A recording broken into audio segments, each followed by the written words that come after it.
Como ya sabrás, soy Francisco Villatoro, profesor de la Universidad de Málaga, en España. Soy autor del blog La Ciencia de la Mula Francis, cuya URL la tienes aquí, francis.naucas.com. Y mi cuenta de Twitter es emulenews, emulenews, se suele pronunciar en español. Y este vídeo voy a tratar de explicar qué presenta, qué información nos muestra la web neststrain.org, la web Nueva Cepa, que es una web que básicamente nos presenta información de epidemiología molecular, es decir, cómo seguir en tiempo real una epidemia a partir de los genomas de los patógenos. Por ejemplo, si son virus de ARN, como el SARS-2, el nuevo coronavirus que está provocando la enfermedad COVID-19, pues es información genética del ARN de estos virus. Y viendo cómo muta, cómo cambia, podemos obtener información sobre, por ejemplo, el origen de ciertos contagios, cómo pasa de unos países a otros, etc. Quizás lo más importante de este vídeo, como resumen global de todo lo que voy a contar, es que lo que nos indican los estudios de epidemiología molecular es que este virus está mutando menos de lo habitual en otros coronavirus humanos, por ejemplo en los coronavirus del resfriado. Por lo tanto, eso es una buena noticia porque indica que posiblemente fármacos, vacunas funcionen mucho mejor de lo esperado para un coronavirus asociado al resfriado. Esas son buenas noticias y será una de las conclusiones que veréis en la presentación que voy a hacer sobre la web NestStrain. En cualquier caso, mi objetivo es recomendaros que visitéis esta web y que aprendáis un poquito qué información os ofrece y cómo se obtiene esta información. Esto debe de quedar muy claro. Yo no soy epidemiólogo molecular, yo no soy genetista, de hecho yo no soy biólogo. Como muchos ya sabéis, yo soy informático, físico, doctor en matemáticas y imparto una asignatura de informática para bioquímicos en la que utilizo secuencias de virus y ciertas bacterias, sobre todo bacterias procariotas, para ilustrar a los alumnos el manejo de datos y la descarga de datos desde internet, manejo de ficheros, manejo de variables, etc. Así que mi conocimiento es el conocimiento de una persona que de vez en cuando visita esta web y que disfruta de esta web. Como es obvio, esta web tiene unos autores. Cuando os conectéis a la URL de la web, veréis arriba un menú y pondrá ayuda, documentación y os podréis loguear si sois alguno de los que colaboráis con la web, ¿vale? Eso no lo puede hacer todo el mundo. En la ayuda tenéis la presentación de qué es esta web y cómo se leen árboles filogenéticos. Y, por supuesto, he olvidado las personas que son responsables de la web, que son los autores. Aquí tenéis los nombres de estos científicos de diferentes instituciones, como el Max Planck Institute o con financiación de un proyecto de ERC del Consejo de Investigación Europeo, de la Unión Europea. Tenéis también alguna información generada con lo que hoy en día es noticia, que es el coronavirus SARS-CoV-2, que normalmente se suele llamar SARS-2, y información general sobre esta enfermedad. Esta información está básicamente en inglés, pero de algunas páginas web hay traducción al español. La página NestStrain nos ofrece información de varias epidemias, de varios patógenos. Básicamente son virus de ARN. SARS-CoV-2 es el que probablemente os ha traído hasta aquí, pero también tenéis el virus de la gripe, el virus del Nilo Occidental, etcétera, el virus del Zika, esto es el virus de las paperas, el virus del sarampión, el virus del dengue, etcétera. Fijaros que también hay una bacteria, la bacteria de la tuberculosis, que es una bacteria gram positiva. Los virus de ARN básicamente son de dos tipos. Los de ARN de sentido positivo y los de ARN de sentido negativo. Como veis, SARS-CoV-2 es de sentido positivo, el virus de la gripe es de sentido negativo. ¿Esto qué significa? Bueno, esto significa que, como sabéis, cómo funciona el código genético y la genética humana, es que en nuestras células el ADN, que está dentro del núcleo, se transcribe a ARN mensajero, que abandona el núcleo a través de la membrana nuclear y va al citoplasma, donde se encuentra con los ribosomas que traducen ese ARN mensajero en proteínas. Bien, pues el sentido, una cadena de ARN, se puede leer en dos sentidos, desde un sentido, digamos, 5' a 3' y de un sentido 3' a 5'. Bien, pues el ARN mensajero tiene un sentido que se llama positivo.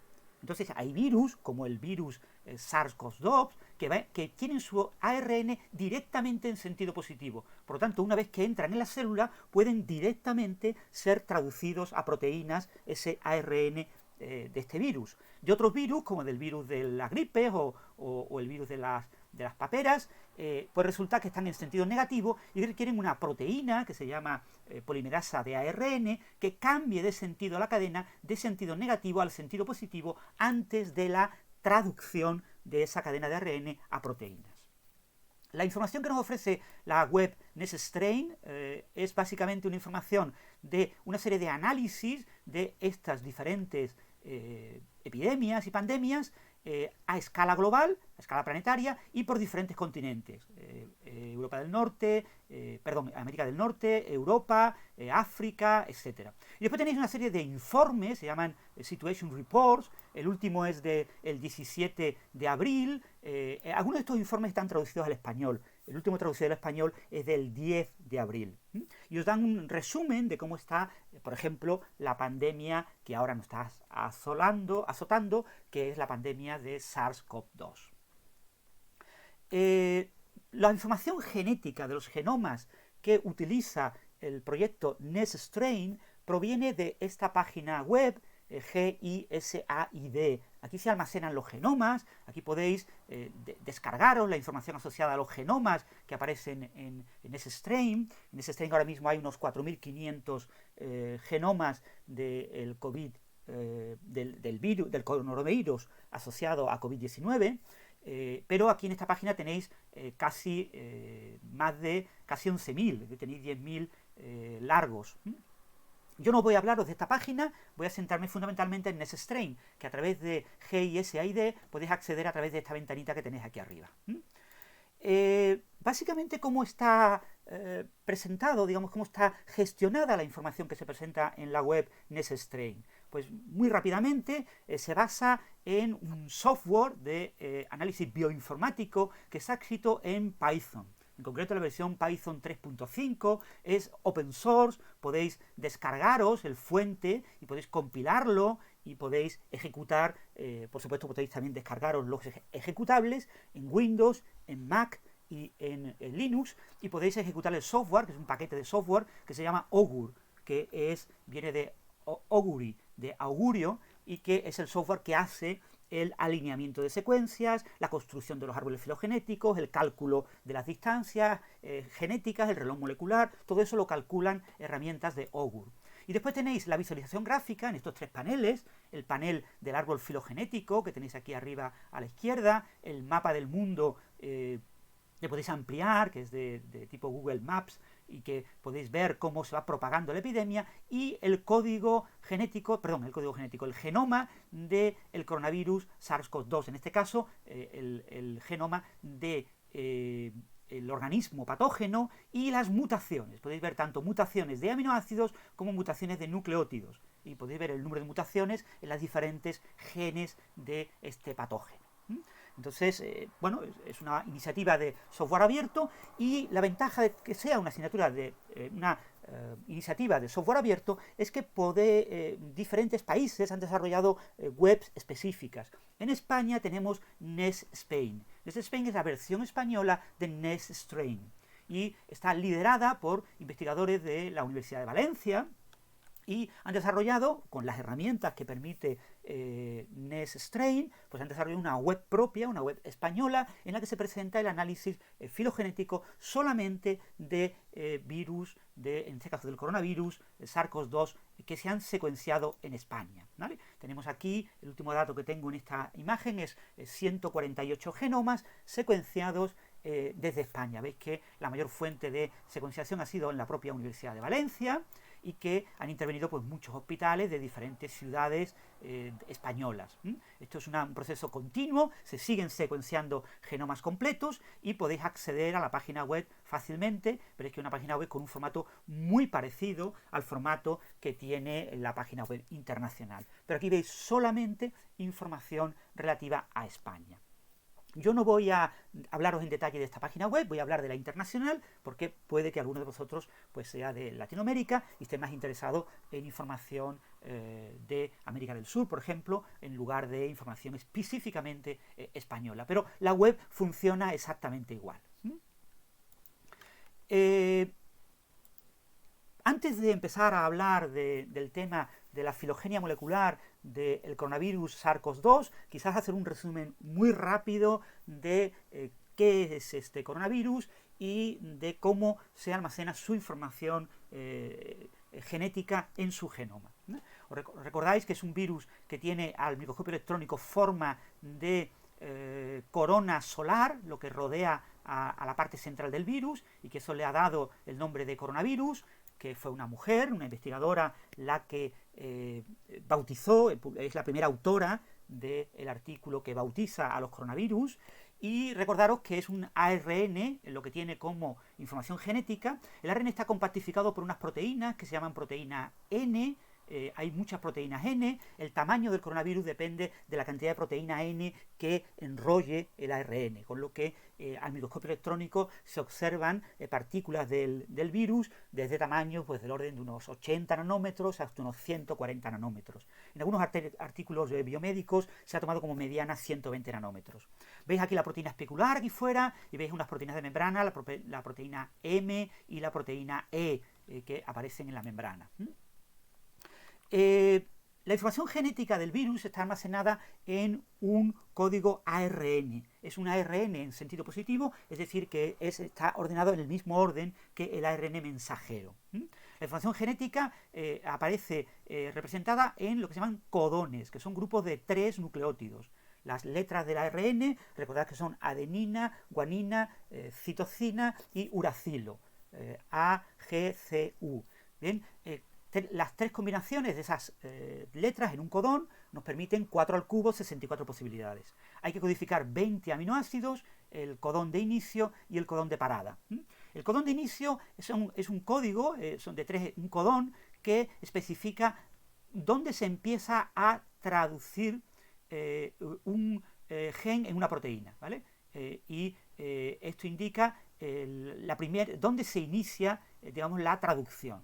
Puede haber detrás otros nucleótidos, pero esos nucleótidos no pertenecen a este gen. Y se acaba con un codón de parada, que en el código genético estándar, que tenéis en esta figura que es sacada de la Wikipedia, hay 3 codones de parada, que si aparecen al final de la secuencia indican dónde para la traducción.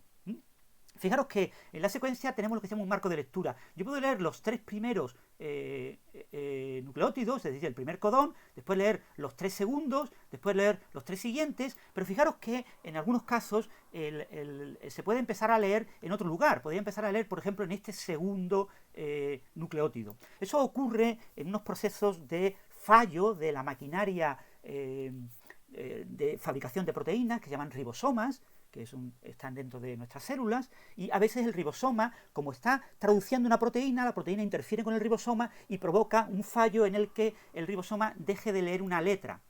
Entonces se salta una letra y empieza a leer en el siguiente marco de lectura, es decir, lee desde la segunda letra, la tercera, la cuarta, etc. Entonces en este proceso podría ocurrir que apareciera otra AUG por aquí por medio y que en este otro marco de lectura, saltando desde el segundo en adelante de 3 en 3 y obtener un gen dentro de otro gen. Es decir, eso ocurre en el genoma del coronavirus SARS-CoV-2. Esto se llama traducción por leaky, ¿no? Por chorreo, me equivoco. Eso, el propio genoma del coronavirus codifica, cuando se está traduciendo una proteína, la proteína puede interferir de vez en cuando y hacer que un cierto gen, en lugar de expresar una única proteína, exprese 2 proteínas. Provoca un fallo, no se logra empezar en el sitio correcto, se empieza un poquito tarde y se traduce una proteína diferente.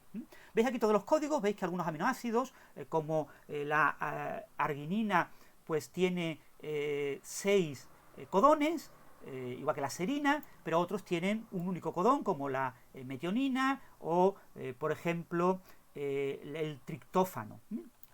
Y lo importante que tenéis que saber es que el código genético es universal para las células de la mayor parte de los organismos, pero que, por ejemplo, dentro de estas células, en la mitocondria, tenemos también otro código genético. El código genético de la mitocondria, de los ribosomas mitocondriales que se encuentran dentro de la mitocondria, es un código genético distinto, que, por ejemplo, tiene pues 2 codones para la metionina, que tiene codones de parada diferentes, etc. Explicado esto brevemente, el genoma del SARS-CoV-2 lo tenéis aquí resumido, está la organización del genoma. Básicamente tenemos un gran gen que codifica una poliproteína, que se parte en proteínas más pequeñas, que se llama la poliproteína ORF1AB. ORF significa marco abierto de lectura y es, digamos, lo que hay entre un codón de metionina, un codón de inicio y un codón de parada. A eso le llamamos marco abierto de lectura, ORF. Después tenemos el gen de la proteína espicular, que es la responsable de la identificación de la célula huésped. Como sabéis, la proteína espicular tiene un dominio de unión al receptor, tiene una pequeña región que si contacta con una enzima que tienen muchas de nuestras células, que es la enzima ACE2, y que a veces se encuentra en la membrana exterior de algunas de nuestras células, pues eso actúa como una especie como de mecanismo de llave y cerradura. Es como una cerradura, entonces cuando entra en contacto el dominio de unión del receptor al receptor de la proteína espicular, en contacto con la ACE2, pues entran en contacto, la proteína espicular se parte en 2 trozos por unos lugares de clives, unos lugares de rotura, y aparece una especie de enganche que permite enganchar, un mecanismo complicado, lo tenéis más o menos resumido en una de las entradas en mi blog. Permite enganchar ambas membranas y que se unan ambas membranas y que el material genético del virus entre dentro de la célula diana. Aquí tenéis, ya os digo, en detalle la estructura genérica de la proteína espicular y otras proteínas estructurales del virus. Y aquí tenéis estos se llaman alineamientos de secuencias. La base de los árboles filogenéticos es colocar las secuencias unas encima de otras, digamos cada secuencia en forma de filas, e ir viendo que hay ciertas letras que son comunes. Estas son letras de aminoácidos, por eso está la T, la Q, la Y, la S, son diferentes aminoácidos, y los vamos a poniendo por aminoácidos, cada aminoácido común en columna, y nos damos cuenta de que a veces diferentes virus o diferentes cepas genéticas del mismo virus, es decir, virus que han mutado en diferentes pacientes, en muestras obtenidas de diferentes pacientes de la COVID-19, pues lo que obtenemos son que han mutado ciertas letras, ¿no? Entonces hay unos virus que tienen una letra S, en este caso son virus distintos. Aquí tenéis el SARS-2, tenéis el virus de murciélago más parecido, y el virus del pangolín, tenéis el SARS, y después tenéis otros 2 virus de murciélago relacionados con SARS. Y veis que hay ciertas regiones que hay huecos, y regiones en las que están cambiados esos aminoácidos. Esto nos permite, mediante una técnica que se llaman de alineamiento de secuencias, el alineamiento de secuencias se hace a parejas, y después de 2 parejas se coge lo común de ambas parejas y se alinea con otras secuencias. Y vamos obteniendo lo que se llama un alineamiento múltiple. Eso nos permite construir árboles filogenéticos y poder hacer una interpretación de cómo evoluciona la epidemia o la pandemia en tiempo real. Acordaros, por ejemplo, de que hubo indicios de que el animal intermediario entre el murciélago y el humano era el pangolín, pero una de las cosas que no sé si sabéis, pero yo os la cuento rápidamente, es que no tenemos secuenciado ningún coronavirus de pangolín completo.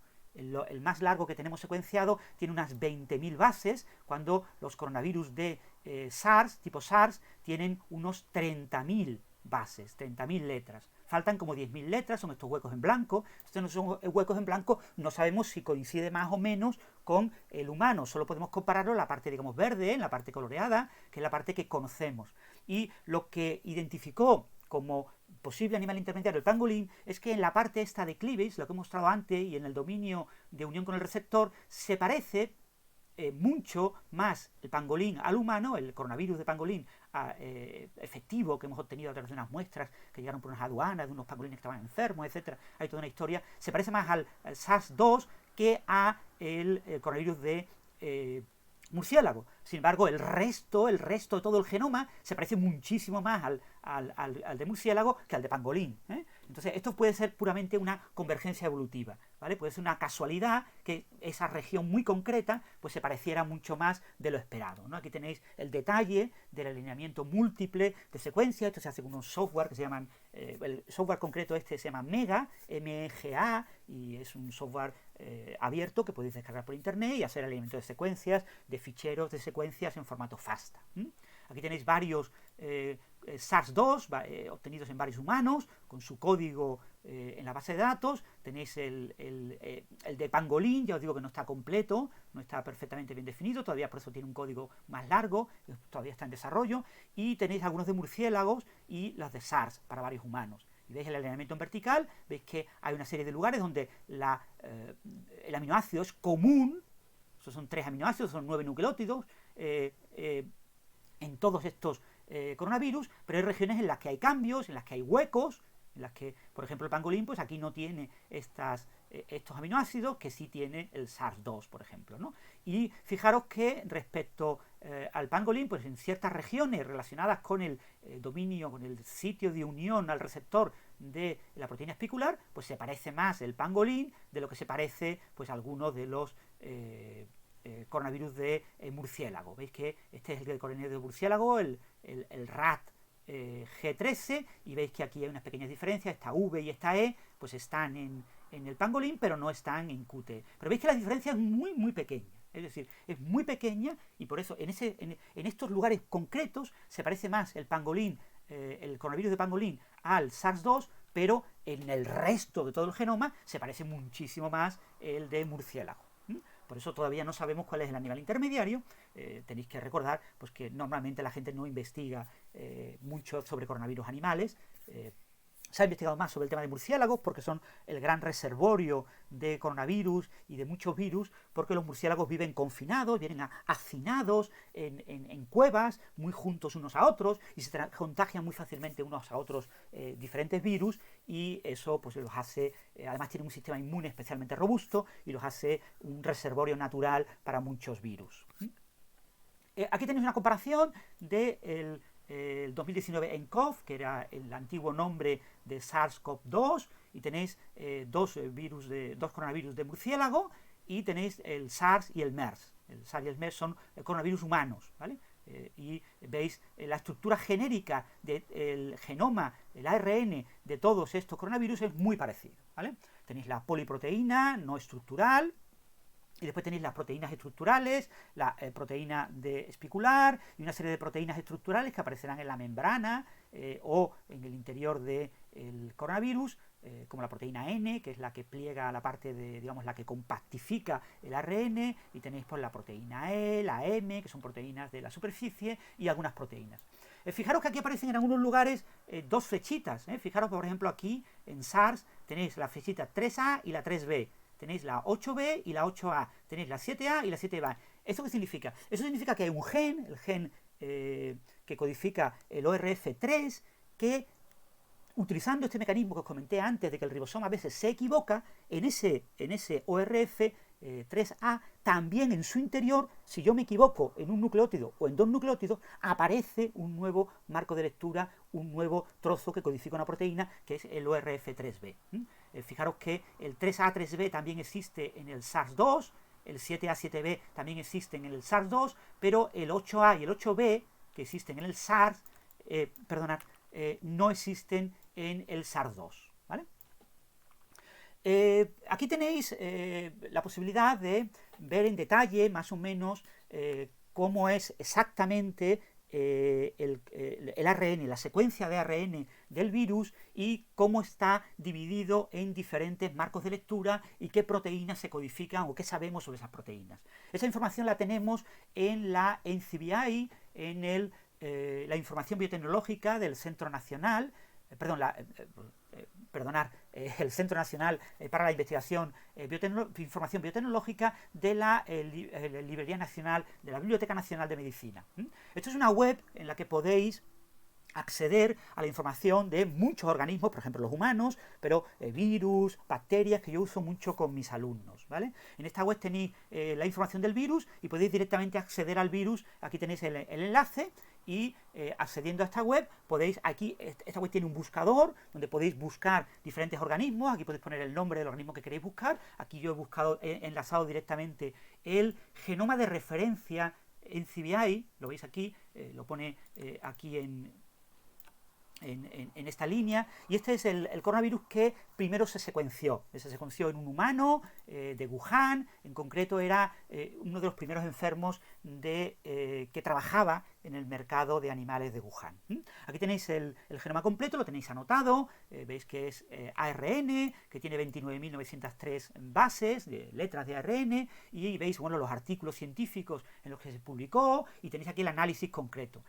Como he comentado antes, pues la organización del genoma empieza por una, digamos, cabeza 5' UTR de 265 letras, y después tenemos el primer gen entre el 266 y el 21.555. Veis que es un gen enorme que codifica la poliproteína ORF1AB. AB porque se parte en dos trozos, se escinde en ORF1A y en ORF1B. La parte A tiene sobre todo proteasas y proteinasas, la parte ORF1B tiene sobre todo proteínas relacionadas con la replicación del virus. Y después tenéis, esta es la traducción a aminoácidos de toda esta poliproteína, y tenéis cada uno de los, aquí le llaman péptidos, cada una de las proteínas que están dentro de la proteína. Entonces tenéis, pues este primer trozo, 266.805, pues tenéis esta primera proteína no estructural que tiene esta poliproteína, ¿vale? Y veis diferentes poliproteínas. Aquí tenéis la NSP7, esta es la NSP2, la que hemos dicho al principio era le llaman leader protein, la proteína que empieza, la primera proteína que empieza dentro de la poliproteína, y vais viendo diferentes poliproteínas. Los nombres a veces son bastante crípticos, PP1A, un nombre que a veces pues no nos da mucha información, ¿no? Esto es, pero bueno, a veces es que no sabemos realmente qué hacen estas proteínas. Después de todas estas poliproteínas tenemos el gen de la espícula, de la proteína espicular, que lo tenéis entre la posición en nucleótidos 21.563 hasta 21.384. Aquí tenéis la traducción de esta poliproteína. Empieza por una metionina, un codón de inicio, y acaba en el último aminoácido. El siguiente aminoácido sería el codón de parada, que no aparece aquí representado. Y después tenéis las diferentes proteínas, y acaba el ARN del virus con la cola del ARN, que es una cola 3' UTR. Como empieza en 5' UTR y acaba en 3' UTR, esto es un RNA de sentido positivo, como el ARN mensajero. Y aquí tenéis todas las letras. Fijaros, esto es una cosa que mucha gente me ha preguntado en Twitter, ¿por qué aquí se almacena en formato ADN cuando es un virus de ARN? La razón es que es tan fácil cambiar una T por una U que no es necesario poner una U, ¿vale? El convenio, esto es un convenio, el convenio en la base de datos es almacenar la información en forma de ADN, porque la mayor parte de la información almacenada es información de ADN. Y la información de ARN se almacena como si fuera ADN, pero se indica arriba que es un ARN. Arriba puso ssRNA, que significa ARN monocatenario en una secuencia lineal. Hay que acordaros que algunos virus tienen, o algunas bacterias tienen el ARN en forma circular. ¿Veis que tiene una cola? En la cola 3' UTR tenemos aquí repetidas una serie de adeninas, ¿vale? Estas colas varían mucho de un virus concreto a otro virus. En esta web del New York Times, una web de Carl Zimmer, hay una infografía preciosa, muy recomendable, que os muestra y reconstrucciones por ordenador de cada una de las proteínas del coronavirus SARS-2. Y os explica un poquito cuál es la función que creemos que tienen estas poliproteínas, estas proteínas. Entonces, está en inglés, pero yo creo que es fácil de entender. Yo os recomiendo visitarlo, ¿vale? Aquí veis un ribosoma, teóricamente pues leyendo el ARN del virus. Ahí tenéis la estructura que ya hemos comentado. Fijaros que, como ya os comenté, la poliproteína ORF1AB pues está dividida en varias proteínas no estructurales, la 1, NSP1, la 2, la 3, la 4, hasta la 16, y después tenéis la proteína espicular, y después tenéis las dos proteínas de membrana, la E y la M, y la proteína que, digamos, ayuda a que se compacte el ARN dentro del coronavirus, que es la proteína N. Y tenéis una serie de proteínas accesorias, la 3A, dentro de la 3A está la 3B, tenéis la 7A y la 7B, tenéis la 9B y la 9C, y fijaros que solo hay una 8. Solo está en el SARS hay SARS-1, si queréis, hay 8A y 8B, pero en el SARS-2 solamente tenemos 8, ¿vale? 8 sería el equivalente a 8A. No tenemos la parte 8B. Y aquí tenéis dibujitos, reconstrucciones por ordenador de cada una de estas proteínas. Yo creo que merece la pena visitar esta página. A mí me gusta mucho, me encanta. De hecho, estoy mirando ahora las imágenes y me encantan los nombres que le han puesto. Carl Zimmer es muy imaginativo en cuanto a los nombres. El nombre oficial es NSP12, le llaman aquí la máquina de copia, ¿no? Y te va contando un poco cómo, pues, por ejemplo, algunos fármacos, como el caso de Remdesivir, cómo atacan algunas de estas proteínas y dificultan su acción, lo que dificulta la replicación del virus, por ejemplo. Tenéis las diferentes proteínas, tenéis aquí la proteína espicular, esta es la proteína, una de las proteínas, la proteína espicular, las espículas están hechas de 3, es un trímero, está hecha de 3 proteínas espiculares, aquí lo tenéis en estado, lo llama estado abajo, y aquí lo tenéis en estado arriba. El estado arriba es necesario en alguna de las 3 proteínas espiculares, puede ser una o dos, para que pueda reconocer esa espícula al receptor ACE2 de la célula diana. Os recomiendo visitar esta página, a mí me encanta y yo creo que vais a disfrutar si la visitáis. Aquí tenéis la URL y es fácil de localizar. Un punto importante que me gustaría recordaros, los virus de ARN mutan mucho, mutan tanto que aparecen pues, muchos cambios de nucleótidos, muchos cambios, obviamente algunos cambios de nucleótidos son sinónimos, es decir, en un codón cambia un nucleótido, pero no cambia lo que codifica ese codón, y con lo que el aminoácido no ha cambiado, cambia solo el nucleótido, o son mutaciones no sinónimas. No sinónimas es que el cambio de una letra en el codón provoca que se traduzca un aminoácido distinto al que originalmente teníamos.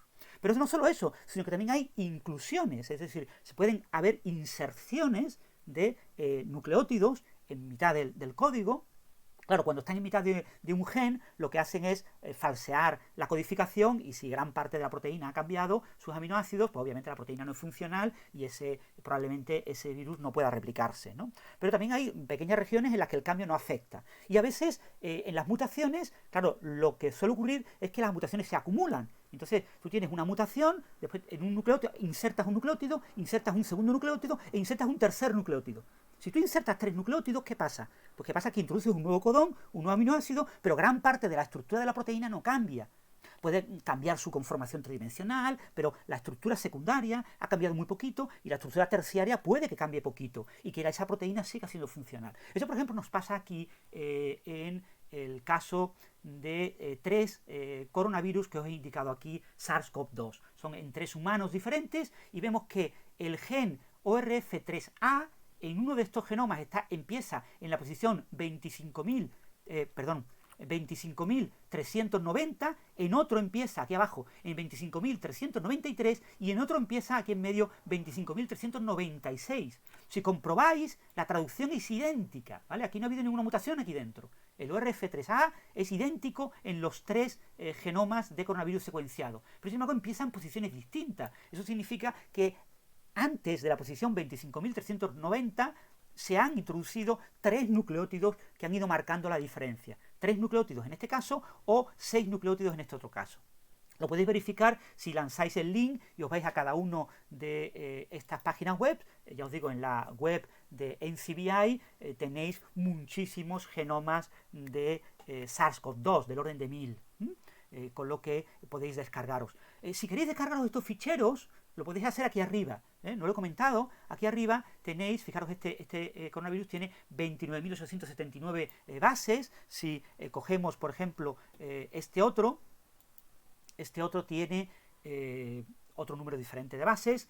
vamos a ver cuántas tiene. Tiene 29.902, ¿vale? 29.879 y 29.902. Si fijáis, por ejemplo, en la cola, veis que esta cola acaba en AES, pero hay una parte adicional, hay unas cuantas letras adicionales aparte de las AES, que por ejemplo en este anterior, pues era una zona de AES más cortita de la del genoma de referencia, que ya habíamos visto que lo teníamos aquí atrás, que era bastante más largo. Veis que los genomas de los virus sufren muchas mutaciones y esas mutaciones pues acaban reflejándose en que cuando yo secuencio virus de diferentes enfermos, pues voy teniendo esas diferencias. ¿Cómo podemos grabar esto en ficheros si yo quiero descargarme esta información? Pues me voy aquí al Send-To y en el Send-To veo la posibilidad de descargarme el registro completo, es decir, toda la secuencia de nucleótidos del virus, y la descargo en forma de fichero, es lo más fácil. Lo podéis descargar por supuesto en el clipboard para hacer un copy-paste, y podéis descargarlo en diferentes formatos. Yo os recomiendo el formato FASTA, es un formato de texto que podéis leer con un editor de texto muy fácilmente, y hay otros de estos formatos que son binarios, y tenéis formato tipo XML, etcétera, etcétera. También podéis descargaros el genoma anotado, podéis descargaros, digamos, los diferentes genes, las diferentes proteínas, los diferentes los péptidos que están dentro de cada una de esas proteínas, y lo podéis descargar en Coding Sequences. En Coding Sequences podéis descargaros tanto ese genoma anotado, es decir, será un fichero FASTA que contendrá muchas secuencias, una secuencia por cada uno de los genes, si queréis, o cada una de las proteínas. Podéis descargarlo en formato nucleótidos o en formato aminoácidos. El registro completo solo podéis descargarlo en formato nucleótidos, pero las secuencias codificantes, digamos, la parte que codifica del genoma, se puede descargar tanto en nucleótidos como, ya que codifica, en formato de proteínas, en formato de aminoácidos. Estas son cosas generales que no sé si os interesan, pero bueno, es una visión un poco general. Si queréis aprender un poquito a interpretar y a leer los árboles filogenéticos, os recomiendo esta web. También la recomienda la página web NestStrain. Comenta en una parte de ayuda, pues que es recomendable ver esta web para entrar. Está en inglés, pero es fácil de seguir. Aquí se os explica un poquito cómo se construyen los árboles filogenéticos, cómo se interpretan. El árbol filogenético, yo comparo las secuencias de un virus 1, virus 2, virus 3, virus 4, voy comparándolas a parejas y voy de esta pareja, veo que hay una cierta diferencia, esto es una distancia que se calcula de diferentes maneras, y yo puedo tener lo que se llama una secuencia de consenso. La secuencia de consenso es, digamos, lo común a ambos virus, y eso me da esta rama que tengo aquí. Entonces esto es como si fuera el ancestro evolutivo. Existía un virus que tenía un cierto genoma y que por mutaciones se separó en virus 1 y en otras mutaciones se separó en virus 2. Y eso evolucionaron de forma dependiente, quizás contagiaron a enfermos distintos y en esos enfermos se replicaron de manera diferente. Pueden ser también dentro del mismo enfermo, en células distintas, también hay muchas mutaciones. Aquí tenemos el virus 3 y virus 4, que se parecen mucho, normalmente cuando esto es del orden de la unidad es que es prácticamente idéntico, y tienen una secuencia de consenso. Y fijaros, la secuencia de consenso del virus 3 y 4 y la secuencia de consenso en virus 1 y 2, pues se parecen. 0,66, 0,65 tenéis aquí, es decir, yo puedo construir por parecidos entre estas secuencias de consenso, ir construyendo un árbol hacia atrás, ir retrayendo hacia el pasado. Si yo pongo la hipótesis del reloj molecular, si yo asumo que las mutaciones ocurren a un ritmo constante en el tiempo, yo puedo asociar un número de mutaciones a un número de días, un número de meses, un número de años. Entonces yo puedo situar los ancestros comunes a estos dos virus, situarlos en un cierto tiempo. Es decir, yo estos virus los obtuve, veis que están movidos, son diferentes posiciones, en diferentes fechas. El virus 8 fue el primero que obtuve, después secuencié el virus 3 y el 4, etc. Pues yo puedo irlos situando hacia el pasado e ir definiendo cuándo ocurrió, por ejemplo, este ancestro, ¿no? Este ancestro, esta separación de un virus aquí atrás, que se separó en dos ramas, pues puedo situarla con una fecha de tiempo, puedo hacer un timestamp, puedo ponerle un sello de tiempo y, por supuesto, estimado y con un cierto intervalo de error. Y eso es lo que nos va a permitir fundamentalmente la página NestStrain. Nos va a dar una serie de virus que de verdad hemos secuenciado en pacientes, y vamos a tener una serie de, secuencias de consenso, son estos puntos azules. Los secuenciados verdaderamente son los verdes, y los puntos azules son estimaciones de lo que podría ser el ancestro común a ambos virus. Y yo voy a poder ir retrayendo, entonces puedo construir el ancestro común el ancestro común a dos ancestros, ¿vale? A estos dos los puedo construir uno y así hacia atrás voy construyendo el árbol filogenético. Y voy estimando el tiempo en el que ocurrieron cada una de estas mutaciones que separaron en diferentes cepas genéticas estos virus. Podemos representar el árbol filogenético en forma de diagrama circular, a mí no me gusta, pero a mucha gente le gusta porque queda como más bonito, o en un árbol sin raíz. Esto sobre todo cuando no sabemos estimar bien el ancestro común. En casos de virus y en el caso en concreto del SARS-2 va a ser relativamente fácil encontrar el ancestro común porque sabemos que se originó aproximadamente en noviembre en China, en Wuhan, es fácil hacer la traza hacia atrás. Pero eso lo confirma también el análisis filogenético. Os recomiendo leer esta página, está muy bien explicada y creo que la vais a disfrutar. Aunque esté en inglés, la podéis traducir fácilmente. Bueno, ahí dentro de la página NestStrain tenéis una serie de documentos de ayuda y algunos de estos documentos están traducidos al español. Uno de ellos está traducido el 13 de marzo de 2020, es cómo interpretar los árboles filogenéticos.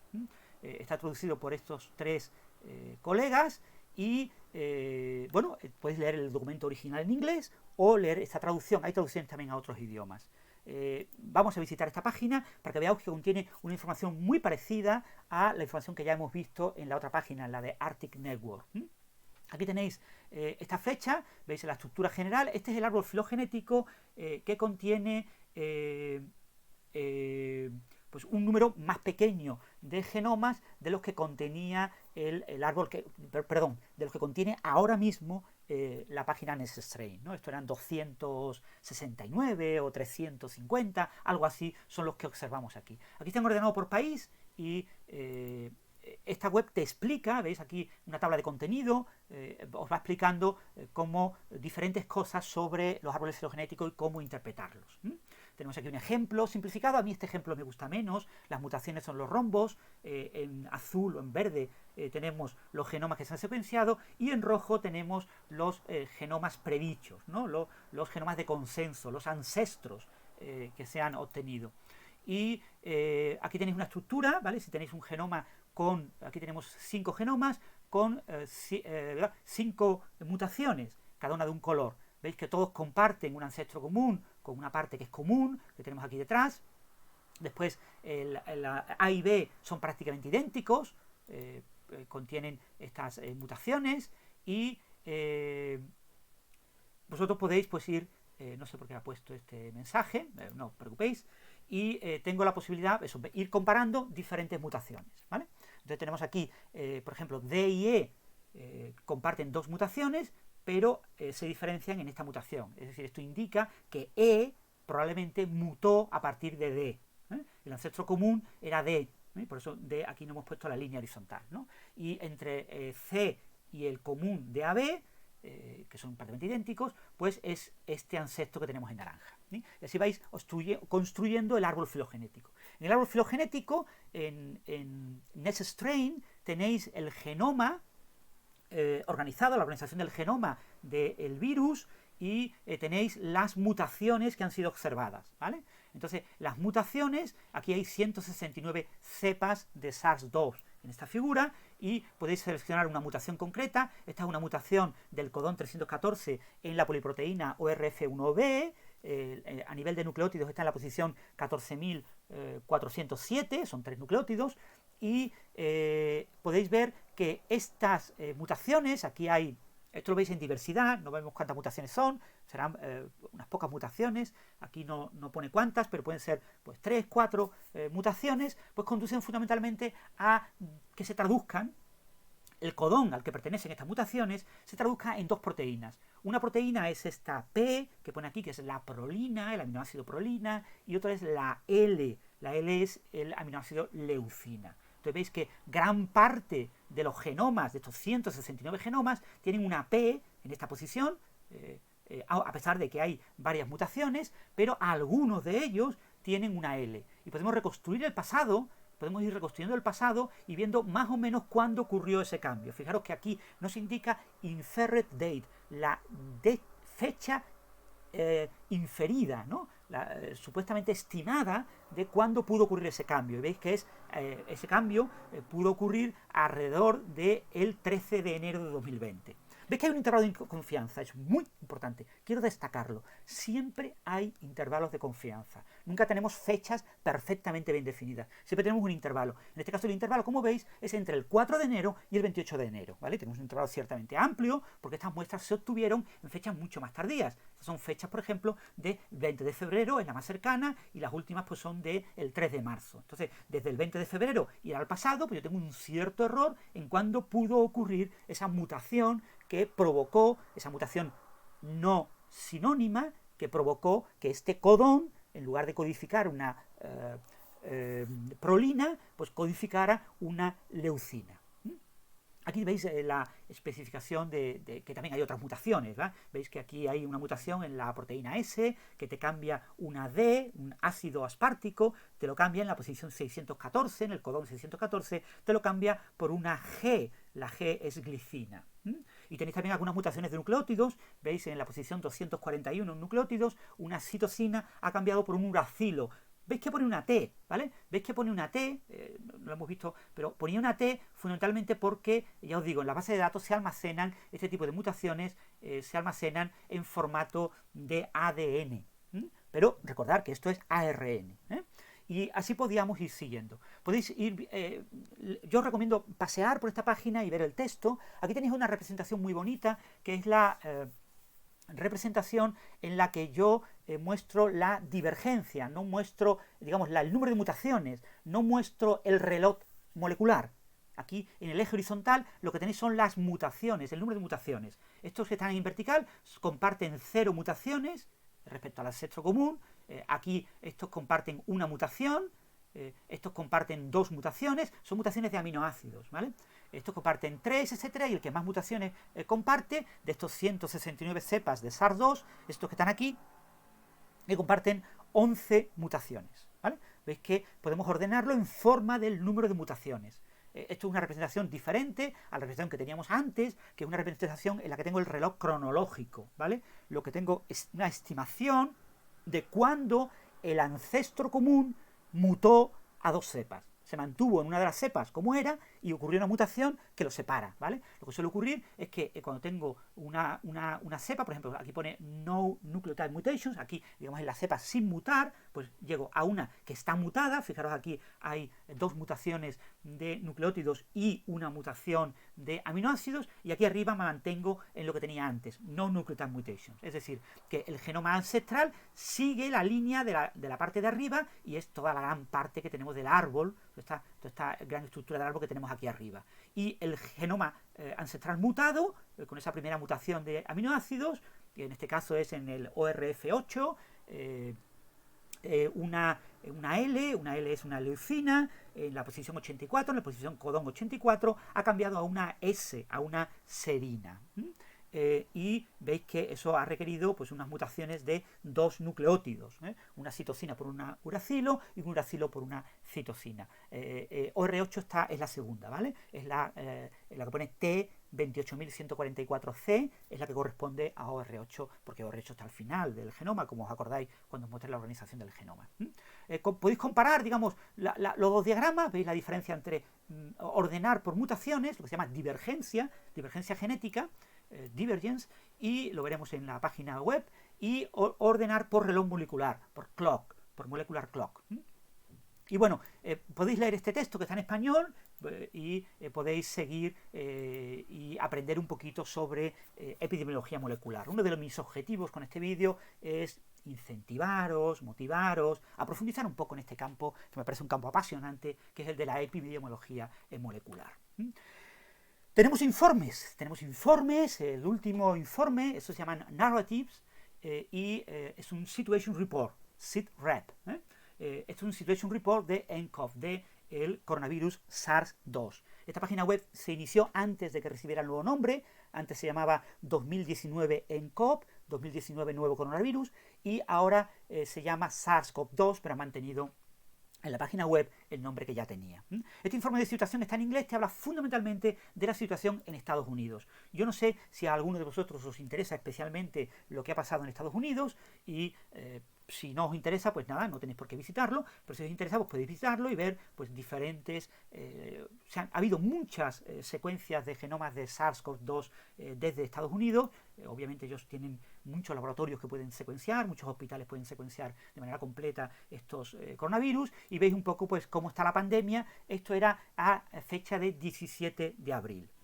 Pero bueno, a nosotros quizás nos interese más el último que está traducido al español, porque estamos en un vídeo que estamos hablando en español, el análisis genómico global de la propagación de COVID-19 en el informe, aquí pone reporte, el informe del 10 de abril de 2020. Es un informe traducido el 12 de abril de 2020 y podéis leerlo en inglés y traducido al español o en otros idiomas. Ya os digo que está también en francés, en otros idiomas. Yo os recomiendo visitarlo, ir leyéndolo, pasito a pasito.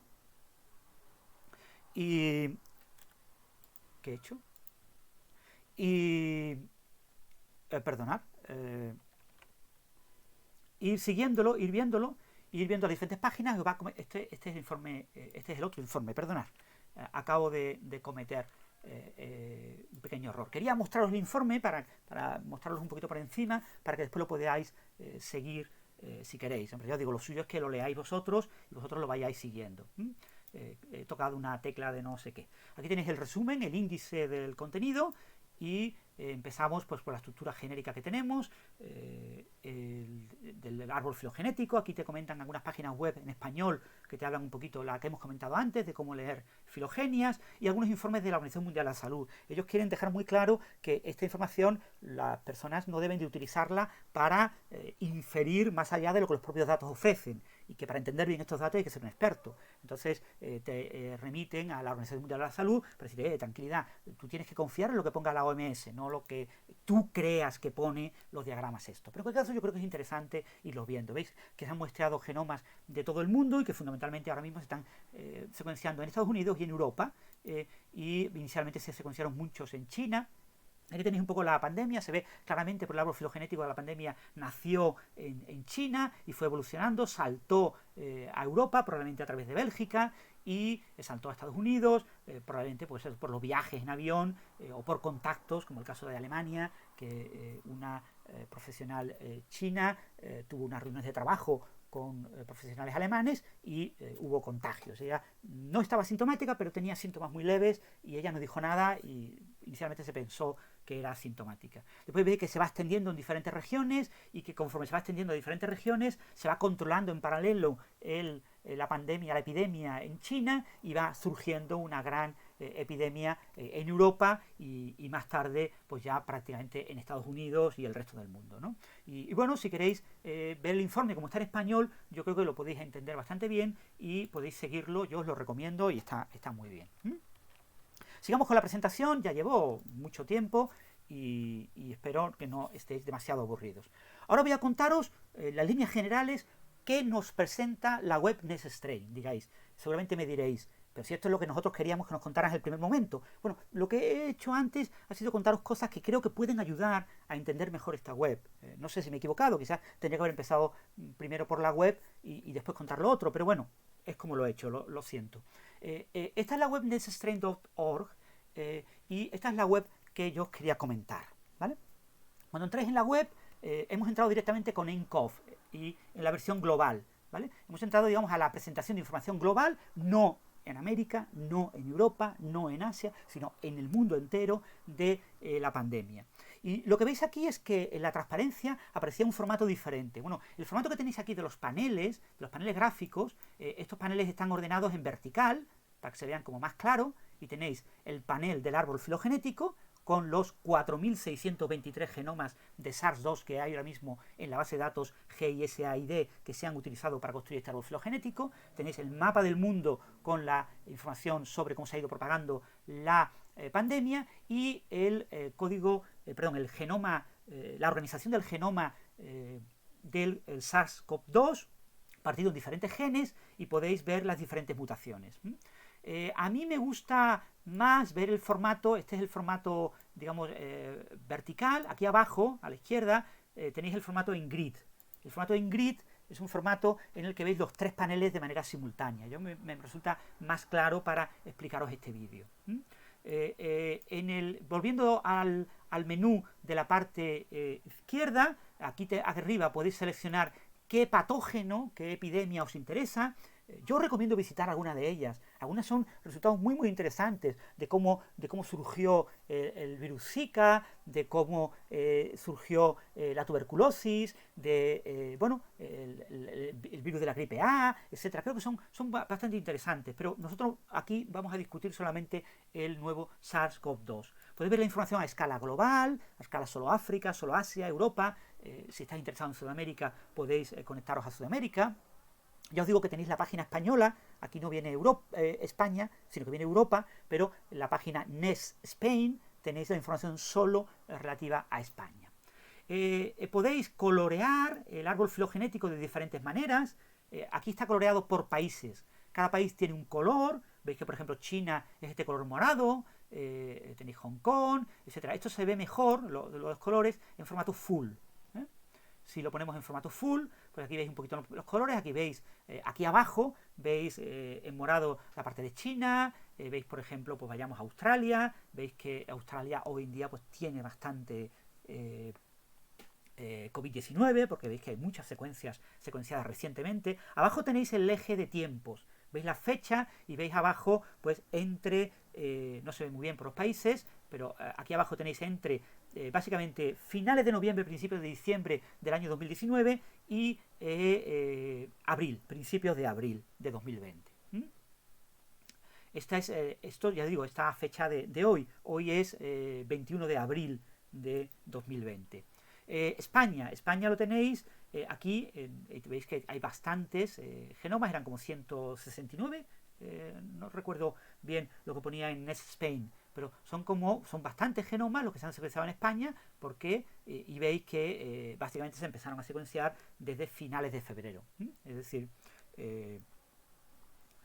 y tenéis, hemos dicho que se puede colorear por país, veis aquí, pero podéis colorear también por ejemplo, cepa, por clado.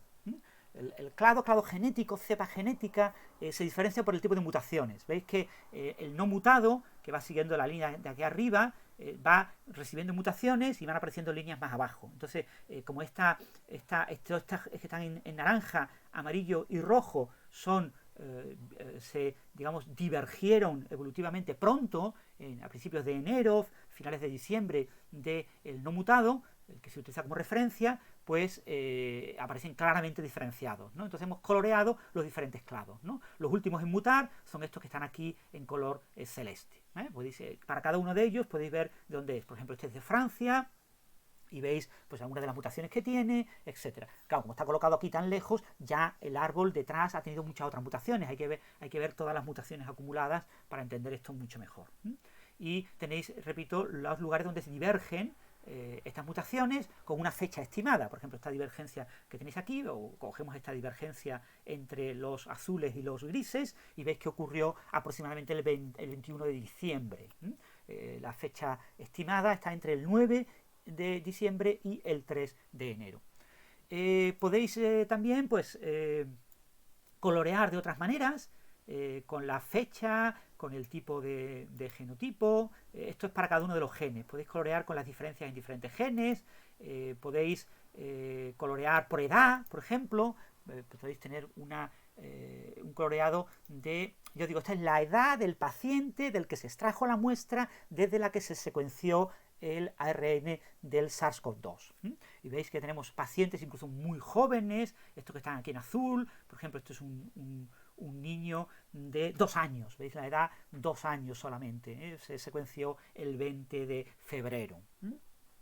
Y tenéis incluso personas pues bastante ancianas, por ejemplo, pues podemos coger uno de estos. Aquí tenéis una persona de 94 años, ¿no?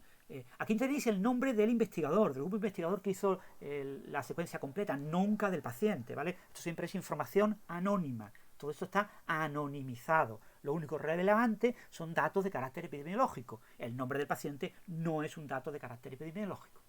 Y después tenéis también la posibilidad de ver por sexo, por ejemplo, es decir, hombres, mujeres, básicamente, male, female, y después, bueno, otros otros sexos, pero básicamente hombres y mujeres, y ver que bueno, la mayor parte de los pacientes son hombres, como ya sabéis, y por eso hay mucho más azules que celestes. Los otros son bastante más raros, ¿no? más esporádicos. Y bueno, aquí tenéis otras maneras de ordenar, ¿vale? No voy a entrar en más maneras, pero son maneras de colorear el árbol filogenético. Después tenéis la representación radial, o sea, esta es la representación rectangular. La representación radial a mí, ya os digo, me gusta menos, pero por ejemplo, para ver los clados es más clara. En mi opinión, para ver los clados se ve mucho mejor en esta distribución radial. ¿Veis perfectamente este gran sector, que es el sector de ese gran clado, que es una mutación relativamente más reciente. Lo que pasa es que aquí es más difícil estimar las fechas, porque es más difícil pinchar en la línea oportuna. Y veis los diferentes clados, y veis cada uno de los clados ha sido nombrado con un nombre. Cuidado que esto no significa que sean virus que desde el punto de vista patógeno tengan infectividad diferente, que sean una capacidad de contagio diferente. Eso no lo sabemos todavía, ¿vale? Es una información diferente. Es una información que se suele medir por el tema de lo que se llaman los serotipos.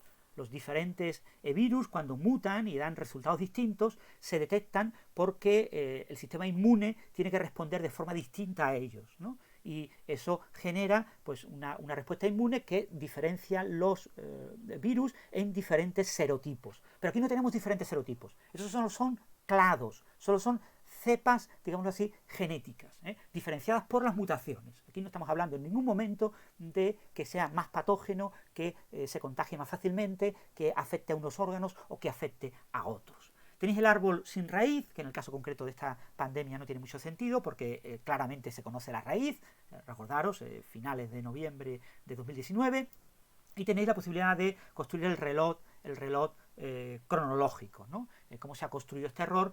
Bueno, yo creo que el diagrama de reloj también es menos interesante. Podéis estudiar tanto en el diagrama rectangular, podéis verlo tanto en tiempo, fijaros aquí abajo tenéis la fecha, como lo podéis poner en divergencia genética. Tiempo es el reloj cronológico, el reloj molecular, y divergencia es el número de mutaciones. Veis que aquí hay algunos genomas que han mutado hasta 22 veces. Y tenemos con 21 mutaciones. ¿Veis? Bueno, el número de mutaciones, como ya os digo, como las mutaciones en principio son mutaciones de aminoácidos, pero en realidad lo que ocurre son mutaciones de nucleótidos, hay una fórmula que te calcula la divergencia. Y esa fórmula no me da un número redondo. Fijaros que aquí me está dando una divergencia de 20.817. Bueno, en la práctica eso es 21. ¿Ok? Vamos a llamarle 21 y simplificamos este tipo de números. Veis que hay cepas del virus que no mutaron, y con una mutación, con 2, con 3, con 4, etc. ¿Vale? A mí me gusta más el diagrama de tipo tiempo, y después también podéis ver en esta página web, bueno, podéis poner etiquetas a cada una de las líneas del árbol. Esto mete mucho ruido, la verdad. Con tantos genomas tendríais que seleccionar unos pocos genomas para que las etiquetas se leyeran bien. Son etiquetas con las... Es lo que veis aquí en la pantallita. Cuando abro esto en negro, pues lo podéis poner como etiquetitas, pero prácticamente las etiquetas no se ven con tantos genomas, ¿no? Podéis poner etiquetas del clado, etc. Y podemos hacer animaciones. Esto es lo más gracioso para la mayor parte de la gente que visita esta página web. Lo que le gusta es ver las animaciones. Las animaciones nos muestran cómo ha ido evolucionando la pandemia a nivel global. Puedo poner aquí el mapa un poquito menos. Veis arriba en el mapa, pone aquí los contagios, las transmissions, y tenéis el play para hacer la animación. Yo voy a coger, por ejemplo, la animación por países, que creo que es más representativa de lo que se ve en un mapa de países, y vamos a quitar los nombres de los países y vamos a ver la animación. Fijaros que aquí tenemos el rango de fechas de la animación en date range, y tenéis un intervalo, ¿vale? Por defecto ese intervalo va a salir unos cuantos días, pero lo podéis hacer más largo o más corto, moviendo estas flechitas. Le doy al play, y veis que me aparecen estas dos flechitas. Yo puedo extender este rango, ponerlo más grande, y cubro una región más grande en mi animación, le tengo que dar a play, o puedo dejarlo en más pequeño. Veis cómo la pandemia surgió en China, cómo se fue expandiendo a diferentes países. Por cierto, en la animación lo podéis hacer en bucle, y podéis también hacerla más rápida o más lenta. Tenéis el slow, medium y fast. Y bueno, aquí veis cómo se va expandiendo desde China y va llegando a diferentes lugares. Aquí ha llegado a España, aquí ha llegado a Bélgica, ha llegado a Estados Unidos, a Australia. Podemos pausar la animación si queremos utilizar esto, por ejemplo, en clase con nuestros estudiantes. Podemos prepararnos una visualización de este vídeo y después pedirles a ellos pues, que exploren esta web, por ejemplo, con diferentes patógenos o con diferentes regiones, etcétera. Y veis viendo cómo va progresando la pandemia. Yo os dejo que veáis las animaciones por vuestra cuenta, no voy a entrar en los detalles, yo creo que conocéis un poco más o menos la historia de este virus, pero os sugiero que consultéis, por ejemplo, cómo han evolucionado las pandemias de otros virus, del dengue, del ébola, etcétera, que puede ser, quizás en su momento no conocisteis esa evolución en detalle y quizás os puede resultar interesante verla ahora. Un punto importante son las mutaciones. En las mutaciones, voy a quitar el mapa del mundo, voy a dejar solo el árbol filogenético. Vamos a ir viendo, podemos ir viendo de cada una de las mutaciones, podemos, esto por supuesto voy a extender el intervalo a todo el intervalo completo, a todo el intervalo completo, no solo a la pequeña región en la que estaba yo observando, y tengo aquí todo el árbol filogenético completo. Podéis hacer los puntitos un poquito más pequeños, con control menos. Con control menos podéis ir viendo los puntitos un poco más pequeños, se ven mejor las líneas, ¿vale? Si os interesan las líneas. Y siempre esto pues, lo podéis ampliar un poquito y lo veis así un poquito mejor la estructura. Pero bueno, no sé si esto para pinchar quizás no sea lo más conveniente, lo retornamos al estado habitual. Vosotros podéis seguir en este árbol filogenético mutaciones concretas. Yo puedo, por ejemplo, fijaros que aquí tengo todo el genoma y tengo aquí arriba, la segunda línea que tenéis en colores, naranja, verde, verde, es el trozo que estoy viendo en el mapa filogenético con colores. Yo puedo seleccionar una región concreta, por ejemplo, la proteína espicular, y puedo ver ampliada la región de la proteína espicular. Entonces, aquí tengo solo la proteína espicular y veo las mutaciones que han ocurrido en la proteína espicular. La diversidad genética se puede calcular con un concepto que se llama entropía genética. No voy a entrar en esos detalles, quizás sea más fácil de entender lo que son la diversidad genética entendida como número de mutaciones. Events, mutaciones, sucesos. Entonces yo tengo aquí el número de sucesos. Veis que hay regiones, aminoácidos, codones si queréis, que se han mutado hasta 10 veces y codones que se han mutado menos.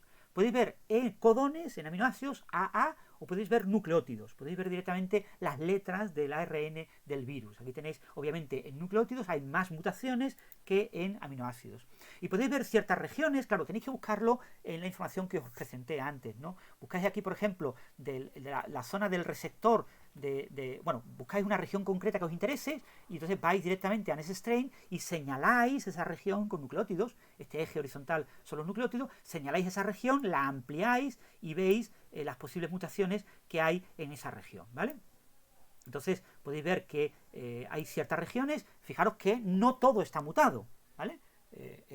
Que hay regiones en las que no sé, ninguno de estos genomas, son muchos genomas, son 4.223 genomas. En la zona de la proteína espicular, pues hay muchas zonas que no hay ningún nucleótido mutado, son bastante estables. Eso no significa que no hayan mutado, eso significa que posiblemente mutaciones en esos nucleótidos conduzcan a virus que no son viables, que no contagien bien, o que una vez contagiados no sean capaces de infectar, o no infecten bien, ¿no? Los que afectan a la proteína espicular ocurre eso, ¿no?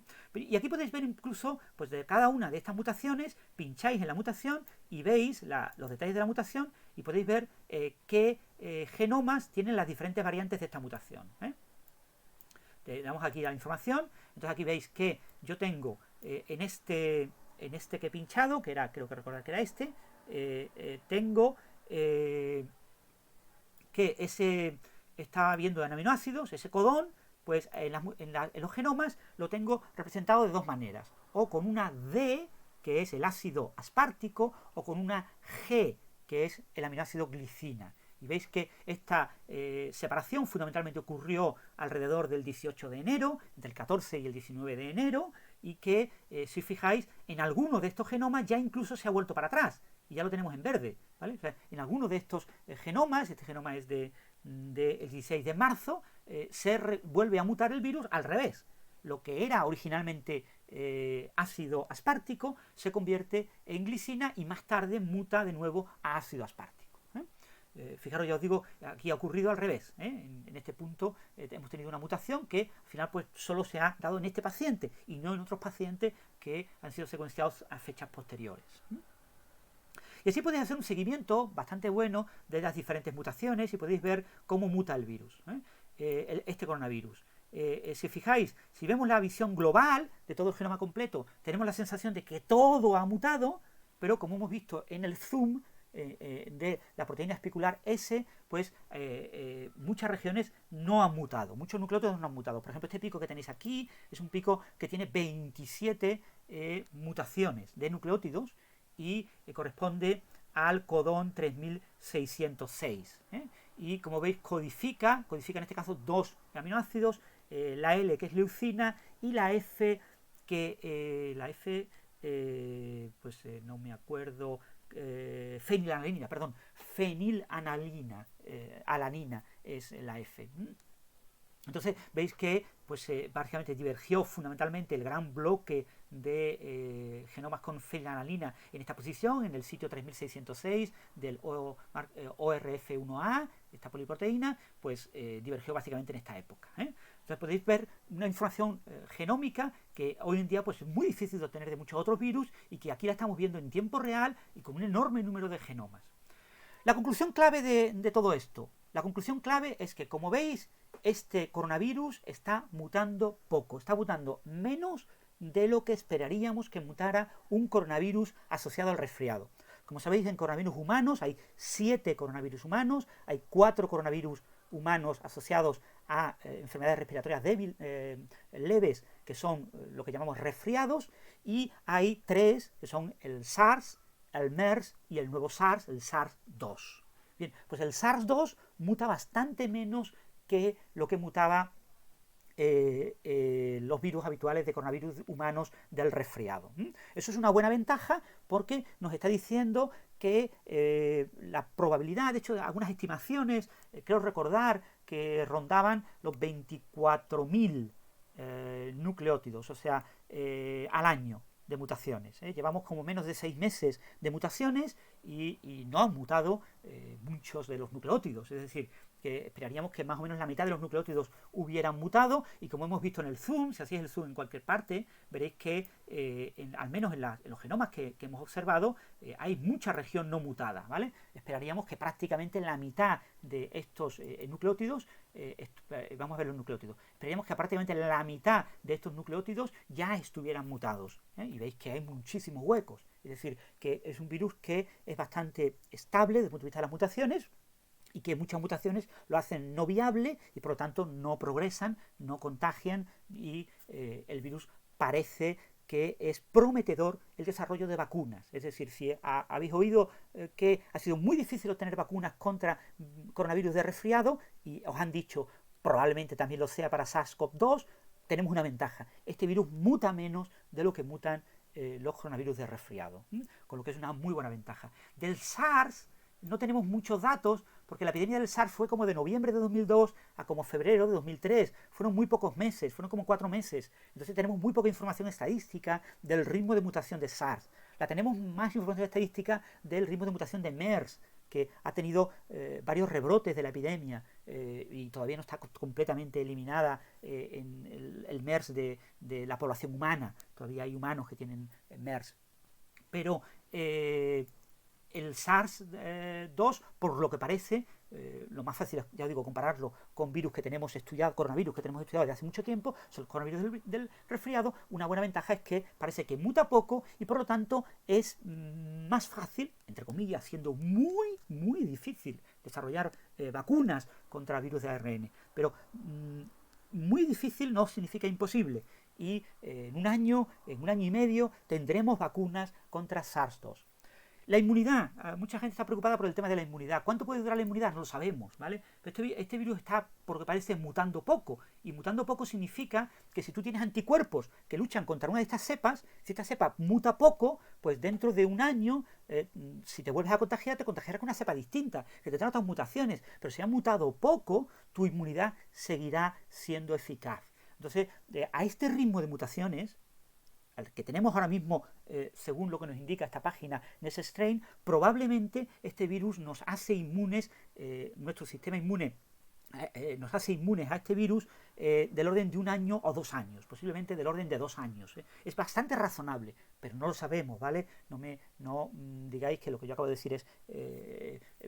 no tenemos certeza absoluta, ¿vale? No tenemos certeza absoluta, estamos estudiando. Cuando tengamos esto durante 1 año, cuando tengamos acumulados datos hasta diciembre y ya tengamos decenas de miles de genomas, sí podremos hablar mucho mejor de la tasa de mutación anual del virus y estimar mucho mejor si en regiones concretas, que son las regiones a las que se acopla fundamentalmente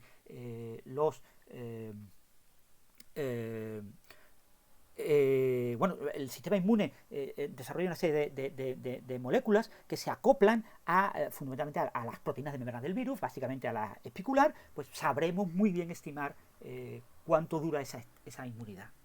Pero por ahora es prometedor y parece que puede durar de 1 año, 2 años, y parece prometedor para el desarrollo de vacunas. Parece prometedor y bueno, creo que ya estoy un poco cansado, perdonadme, creo que vamos a tener que ir acabando, ¿vale? Os recomiendo visitar esta página web, la verdad es que es un trabajo realmente excelente de estos investigadores. Si sois informáticos, lo mismo os gustaría trabajar directamente con estos software. Son software que tenéis el código fuente, que podéis compilar en Python, que podéis ejecutar los ejecutables, podéis vosotros poner vuestras propias secuencias, no tienen por qué ser de coronavirus, pueden ser de otros organismos, y podéis utilizar estas herramientas, tanto el software bioinformático Augur como el software de visualización de los paneles Hospice. Eso lo podéis ver aquí en los tutoriales, ¿vale? Esto es solo para informáticos, ¿vale? La mayoría de vosotros solamente esto os interesará muy poquito. Pero bueno, aquí tenéis un tutorial, bueno, aquí tenéis una información de cómo instalar el software, de cómo funcionan los comandos, pero a mí me gusta el tutorial de Zika. El tutorial de Zika además incluye en un directorio varias secuencias para que podáis ya ir rápidamente ejecutando el software y viendo cómo funciona. Y aquí os explican, pues, eso sí, son comandos de línea. Esto para los linuxeros es muy fácil, Linux es muy fácil, ¿no? Son comandos de línea que vais ejecutando cada uno de los programas y vais viéndolo, pues una serie de ficheros FASTA. Veis que los ficheros FASTA son varias secuencias y una primera línea antes de cada secuencia con un mayor y una descripción de lo que es la secuencia, ¿vale? Un fichero FASTA es un fichero de texto fácilmente legible. Para genomas completos, pues es solamente una primera línea con el mayor y una descripción y el genoma en formato nucleótidos o en formato aminoácidos. Y podéis hacer pues diferentes, podéis filtrar las secuencias por una serie de parámetros, podéis alinear un alineamiento múltiple de las secuencias que vengan en el fichero FASTA, podéis reconstruir el árbol filogenético con Augur, podéis hacer diferentes refinados del árbol filogenético basados en reloj molecular, basados en diferentes parámetros, y después podéis representar, podéis anotar la filogenia con diferente información de país, etcétera, para los colores, y después podéis exportar toda esa información en un formato que puede leer Hospice. Hospice es el software que os presenta los 3 paneles visuales que hemos visto. El mapa del mundo, el árbol filogenético y la organización del genoma del organismo. Yo creo que si sois informáticos y os apetece aprender este tipo de cosas, esta información que tenemos aquí en Docs es muy muy relevante y seguro que la vais a disfrutar. Tenéis el tutorial para Zika y tenéis el tutorial para la tuberculosis, a mí me parece muy interesante. Y después pues tenéis varias ayudas de, ya digo, cómo compilar, etcétera, el software. Pero bueno, esto la mayor parte de vosotros no sois informáticos y no estáis interesados en estos detalles. Solamente recomendaros de nuevo que visitéis esta página web, que la disfrutéis, sobre todo recomendaros que aprendáis. Una de las claves de la divulgación que yo hago es tratar de motivaros para que profundicéis, para que aprendáis de temas de los que sabéis menos y que puede que os interesen, porque muchos de estos temas son apasionantes. Es realmente increíble lo que hoy en día, gracias a la web, podemos acceder de información sobre muchos de estos temas, ¿no? Por supuesto, sin lugar a dudas, recomendaros un libro de epidemiología molecular, que leáis un poquito cómo funciona todo esto, cómo leer bien los árboles, pero solamente con este software vais a aprender muchísimo y relativamente fácil. Y tenéis tanto información en español como en inglés. Así que os animo a disfrutar y nada más. Yo creo que con esto podemos dar por completado el vídeo. Recordaros que soy Francisco Villatoro, profesor de la Universidad de Málaga, que mi blog es La Ciencia de la Mula Francis, francis.naucas.com, que me podéis seguir en Twitter, en @emilnews, y que participo en unos cuantos podcasts como Coffee Break Señal el Ruido o como La Fábrica de la Ciencia. Intervengo últimamente los últimos sábados en Ciérrate con la Ciencia. O sea que me podéis seguir en muchos foros y voy a tratar de seguir contando información que creo que pueda ser relevante. Si este vídeo tiene cierto éxito, lo mismo hago algún que otro vídeo hablando pues del genoma o del coronavirus en más detalle, o hablando de cómo entra en la célula, o hablando de fármacos, o hablando de otros temas, siempre dejando muy claro que yo no soy epidemiólogo molecular, yo no soy biólogo, no soy biomédico, no soy biólogo. Yo puedo aportar lo que voy aprendiendo, no puedo aportar mucho más, pero siempre estoy con ganas de aprender cosas y de aprender nuevas cosas por mí y también para contároslas a vosotros. Gracias por haber visto este vídeo.